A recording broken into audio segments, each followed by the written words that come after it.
உதயநிதி ஸ்டாலின் சொல்றாரு, மோடி மட்டும் தமிழ்நாட்டுக்கு வந்தாருன்னா முதல்ல நாங்க கோ பேக் மோடின்னு சொன்னோம், நாங்க இன்னும் கெட் அவுட் மோடின்னு சொல்லுவோம். உதயநிதி ஸ்டாலினுக்கு நான் சொல்றேன், நீ சரியான ஆளா இருந்தா, சரியான ஆளா நீ இருந்தீனா, உன் வாயிலிருந்து கெட் அவுட் மோடின்னு நீ சொல்லிப்பார். நீ சொல்லிப்பார். இல்ல எங்க அப்பா முதலமைச்சர், எங்க தாத்தா 5 முறை முதலமைச்சர், நீ சொல்லி பாடுறா பாக்கலாம். நீ சொல்லிப்பார். நான் சொல்றேன், நீ சொல்லிப்பார். வாயிலிருந்து எங்களுடைய உலக தலைவரை, எங்க தாத்தா முதலமைச்சர், அப்பா முதலமைச்சர், எங்க அப்பா சிட்டிங் முதலமைச்சர், நான் சிட்டிங் துணை முதலமைச்சர் சொல்றா பாக்கலாம். சொல்லு.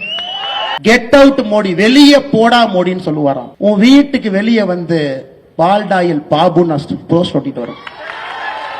நீ சொல்லுகின்ற அதே பாஷையிலே நான் பேசு.